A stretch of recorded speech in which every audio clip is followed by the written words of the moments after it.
First question आपकी screen पर है। विकास का अर्थ है। ऑप्शन ए है अभिप्रेरणा के फलस्वरूप होने वाले परिवर्तनों के उत्तरोत्तर श्रृंखला। ऑप्शन बी है अभिप्रेरणा एवं अनुभव के फलस्वरूप होने वाले परिवर्तनों की उत्तरोत्तर श्रृंखला।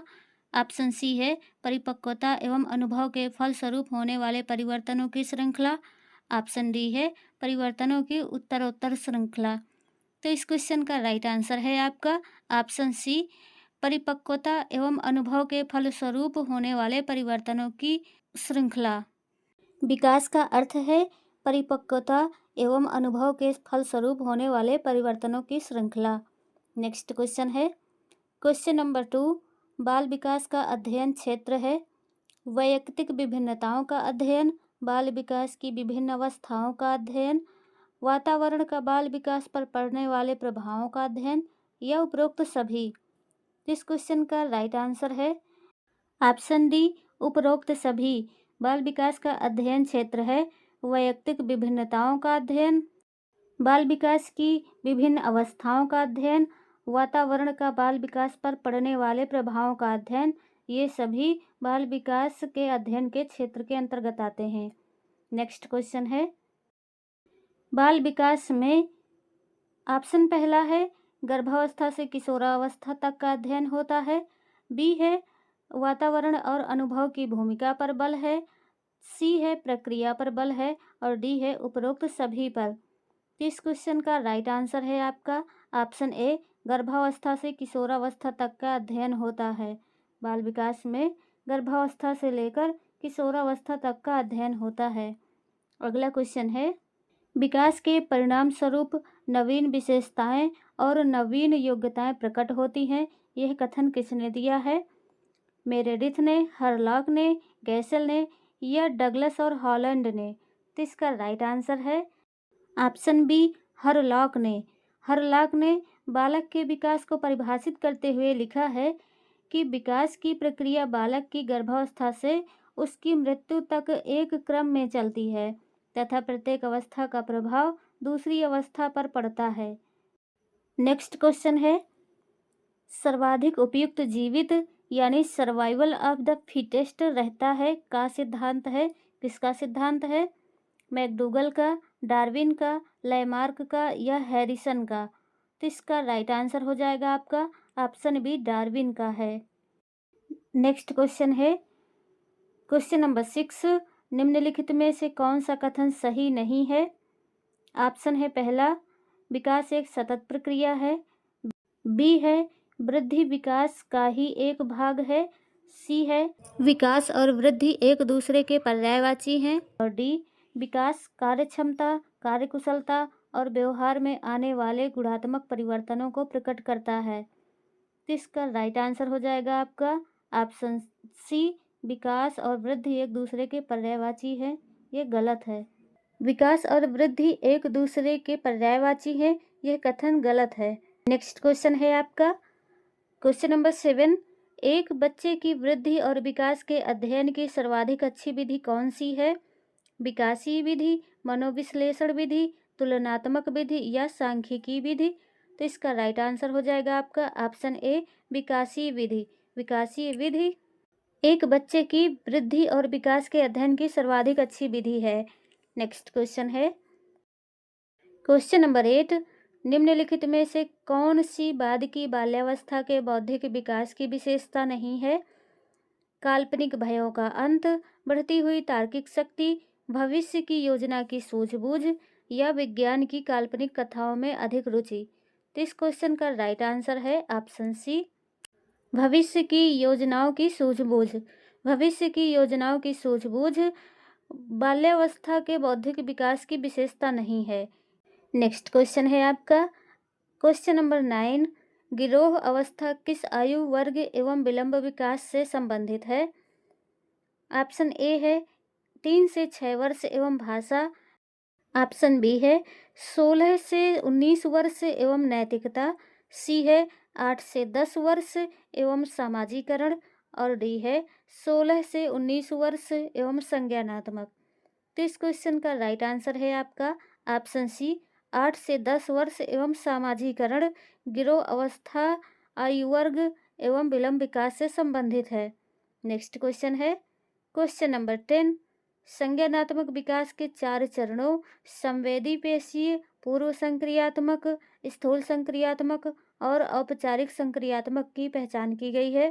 किसके द्वारा की गई है? जीन पियाजे के द्वारा, हर्लॉक के द्वारा, स्टार्ट के द्वारा, हिलगार्ड के द्वारा।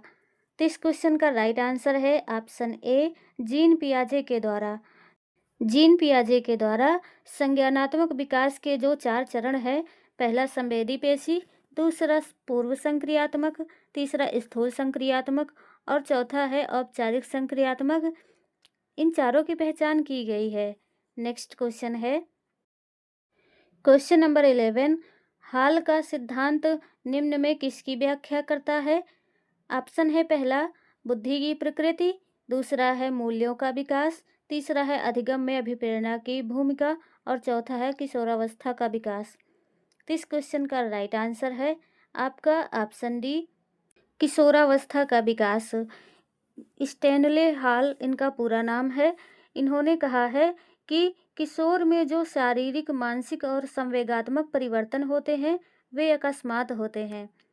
अगला क्वेश्चन है क्वेश्चन नंबर 12। विद्रोह की भावना की प्रवृत्ति निम्न में से किस अवस्था से संबंधित है? शैशवावस्था से, बाल्यावस्था से, पूर्व किशोरावस्था से या मध्य किशोरावस्था से? इस क्वेश्चन का राइट आंसर है आपका ऑप्शन सी, पूर्व किशोरावस्था से। इसमें क्या होता है कि पूर्व किशोरावस्था की जो अवस्था होती है वह 12 से 14 वर्ष तक की होती है। इसमें किशोरों में, किशोरियों में शारीरिक और मानसिक बदलाव होते हैं। इसमें किशोरों में शारीरिक और मानसिक स्वतंत्रता की प्रबल भावना होती है। नेक्स्ट क्वेश्चन है क्वेश्चन नंबर 13। विकास की किस अवस्था में बुद्धि का अधिकतम विकास होता है? शैशवावस्था में, बाल्यावस्था में, किशोरावस्था में या प्रौढ़ावस्था में? इस क्वेश्चन का राइट आंसर है ऑप्शन सी, किशोरावस्था में। किशोरावस्था में बुद्धि का अधिकतम विकास हो जाता है। इस अवस्था में बालकों की कल्पना शक्ति, जिज्ञासा, बौद्धिक क्षमता काफ़ी बढ़ जाती है। नेक्स्ट क्वेश्चन है क्वेश्चन नंबर 14। व्यवहारवादी ने कहा है मुझे नवजात शिशु दे दो, मैं उससे डॉक्टर, वकील, चोर या जो चाहूँ बना सकता हूँ। किस व्यवहारवादी ने कहा है? वाटसन ने, फ्रीमैन ने, न्यूमैन ने या होलजिंगर ने? तो इसका राइट आंसर हो जाएगा आपका ऑप्शन ए, वाटसन ने। वाटसन ने कहा है कि मुझे कोई भी शिशु दे दो, मैं उसे चोर, डॉक्टर, वकील जो चाहूँ बना सकता हूँ। नेक्स्ट क्वेश्चन है क्वेश्चन नंबर 15। पूर्वाग्रही किशोरी या किशोर अपनी के प्रति कठोर होंगे। किसके प्रति? समस्या के प्रति, संप्रत्यय के प्रति, वास्तविकता के प्रति या जीवन शैली के प्रति? तो इसका राइट आंसर है आपका ऑप्शन पहला, समस्या के प्रति। पूर्वाग्रही किशोर या किशोरी अपनी समस्या के प्रति कठोर होंगे। नेक्स्ट क्वेश्चन है क्वेश्चन नंबर 16। शैशवावस्था में बच्चों के क्रियाकलाप होते हैं, मूल प्रवृत्त्यात्मक होते हैं, संज्ञानात्मक होते हैं, संवेगात्मक होते हैं या संरक्षित होते हैं? तो इसका राइट आंसर हो जाएगा आपका ऑप्शन पहला, मूल प्रवृत्त्यात्मक। शैशवावस्था में बच्चों के क्रियाकलाप मूल प्रवृत्त्यात्मक होते हैं। नेक्स्ट क्वेश्चन है क्वेश्चन नंबर 17। स्वकेंद्रित अवस्था होती है बालक के जन्म से 2 वर्ष तक, 3 से 6 वर्ष तक किशोरावस्था में या 7 वर्ष से किशोरावस्था तक? इस क्वेश्चन का राइट आंसर हो जाएगा आपका ऑप्शन बी, 3 से 6 वर्ष तक। सामान्यतः 0 से 6 वर्ष तक की अवस्था बालक की शैशवावस्था कहलाती है। इस अवस्था में शिशु अपने मूल प्रकृति के अनुसार ही व्यवहार करता है, जैसे गुस्सा आने पर रोकर अपनी अभिव्यक्ति देता है तथा खुशी होने पर उसकी अभिव्यक्ति हंसी द्वारा होती है। शैशवावस्था में बच्चों के क्रियाकलाप मूल प्रवृत्त्यात्मक ही होते हैं। नेक्स्ट क्वेश्चन है क्वेश्चन नंबर 18। माँ बाप के साये से बाहर निकलकर अपने साथी बालकों की संगत को पसंद करना संबंधित है शैशवावस्था से, उत्तर बाल्यावस्था से, किशोरावस्था से या पूर्व किशोरावस्था से? तो तो इस क्वेश्चन का राइट आंसर है आपका ऑप्शन सी, पूर्व किशोरावस्था से। नेक्स्ट क्वेश्चन है आपका क्वेश्चन नंबर 19, बचपन का सांप्रतिक दृष्टिकोण की मान्यता है। ऑप्शन पहला है बच्चों को युवा प्राप्त वयस्कों के रूप में सबसे अच्छा माना जाता है। ऑप्शन बी है बहुत तरीके से बच्चे प्राप्त वयस्कों के बराबर हो जाते हैं। ऑप्शन सी है बचपन आधारित रूप से प्रतीक्षा अवधि है। ऑप्शन डी है बचपन वृद्धि एवं परिवर्तन की एक अनूठी अवधि है। तो इस क्वेश्चन का राइट आंसर है आपका ऑप्शन डी, बचपन वृद्धि एवं परिवर्तन की एक अनूठी अवधि है। ऑप्शन डी आपका राइट आंसर हो जाएगा। नेक्स्ट क्वेश्चन है क्वेश्चन नंबर 20, निम्नलिखित में से कौन सा वृद्धि और विकास के सिद्धांतों से संबंधित नहीं है? वैयक्तिकता का सिद्धांत, समन्वय का सिद्धांत, निरंतरता का सिद्धांत या वर्गीकरण का सिद्धांत। तो इस क्वेश्चन का राइट आंसर है ऑप्शन डी, वर्गीकरण का सिद्धांत। वर्गीकरण का सिद्धांत वृद्धि और विकास के सिद्धांतों से संबंधित नहीं है। नेक्स्ट क्वेश्चन है क्वेश्चन नंबर 21, मानव विकास के मनोलैंगिक विकास को निम्न में किसने महत्व दिया था? हॉलिंगबर्थ ने, कमेनियस ने, स्टेनले हॉल ने या फ्रायड ने? तो इस क्वेश्चन का राइट आंसर हो जाएगा आपका ऑप्शन डी, फ्रायड ने। फ्रायड ने मानव व्यक्तित्व के मनोलैंगिक विकास को महत्व दिया था। नेक्स्ट क्वेश्चन है क्वेश्चन नंबर 22 है आपका, निम्नलिखित में से कौन सा विकास का सिद्धांत नहीं है? पहला है अनुकूलित प्रत्यावर्तन का सिद्धांत, बी है निरंतर विकास का सिद्धांत, सी है समान प्रतिमान का सिद्धांत और डी है परस्पर संबंध का सिद्धांत। इस क्वेश्चन का राइट आंसर हो जाएगा आपका ऑप्शन पहला, अनुकूलित प्रत्यावर्तन का सिद्धांत। अनुकूलित प्रत्यावर्तन का सिद्धांत विकास का सिद्धांत नहीं है। नेक्स्ट क्वेश्चन है क्वेश्चन नंबर 23, सीफेलोकॉडल प्रवृत्ति यानी सिरह पदाभिमुख दिशा के सिद्धांत के अनुसार शारीरिक विकास होता है निकटवर्ती से लेकर दूरवर्ती अंगों तक, दूरस्थ अंग से निकटवर्ती अंगों तक, सिर से पैर की ओर या पैर से सिर की ओर। तो इसका राइट आंसर है ऑप्शन सी, सिर से पैर की ओर। ऑप्शन सी आपका सही आंसर हो जाएगा। नेक्स्ट क्वेश्चन है क्वेश्चन नंबर 24, मस्तकाधोमुखी एवं निकट से दूर का क्रम किस क्रिया का अंग है? विवृद्धि, चेतना, विकास या संशोधन? विकास का अंग है, यानी सिर से पैर की ओर विकास होता है।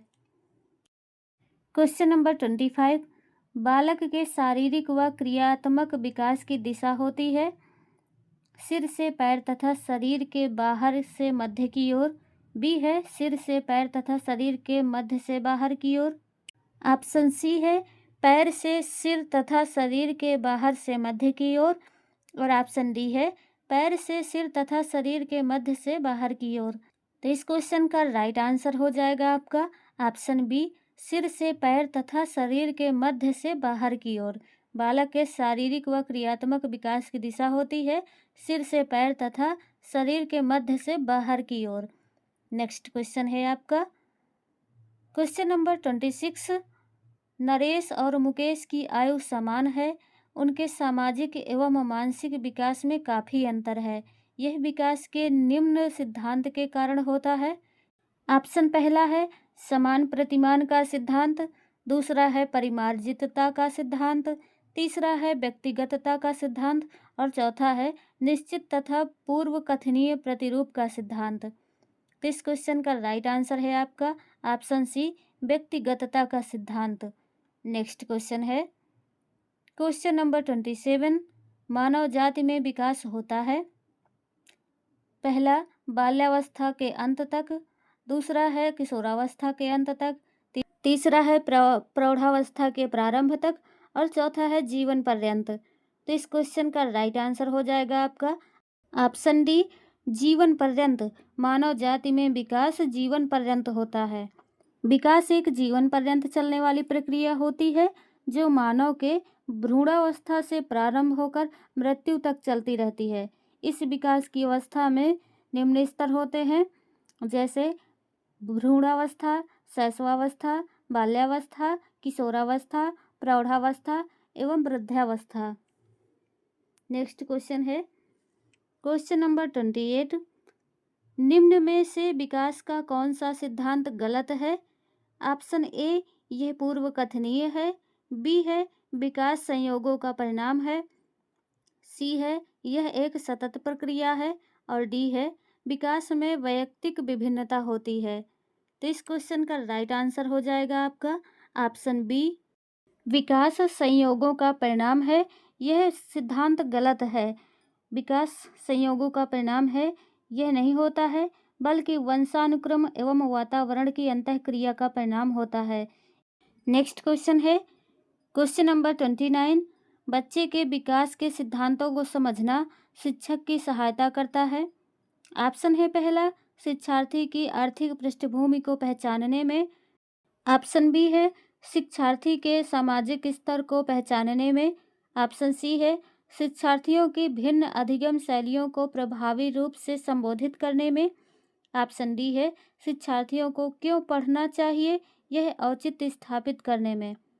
तो इस क्वेश्चन का राइट आंसर हो जाएगा आपका ऑप्शन सी, शिक्षार्थियों की भिन्न अधिगम शैलियों को प्रभावी रूप से संबोधित करने में। ऑप्शन सी आपका सही आंसर हो जाएगा। नेक्स्ट क्वेश्चन है क्वेश्चन नंबर 30। छात्रों में अच्छे नागरिक के गुण कैसे समाहित किए जा सकते हैं? ऑप्शन पहला है, उन्हें अच्छी नागरिकता पर भाषण देकर। दूसरा है, उन्हें राष्ट्रीय नायकों से परिचित कराकर। ऑप्शन तीसरा है, उन्हें कतिपय समुदाय सेवा कार्य आवंटित करके। ऑप्शन डी है, उन्हें भारतीय संविधान से परिचित कराकर। तो इस क्वेश्चन का राइट आंसर हो जाएगा आपका ऑप्शन बी, उन्हें राष्ट्रीय नायकों से परिचित कराकर। छात्रों में अच्छे नागरिक के गुण उन्हें राष्ट्रीय नायकों से परिचित कराकर समाहित किए जा सकते हैं। तो फ्रेंड्स, आज के सेशन आपको कैसा लगा?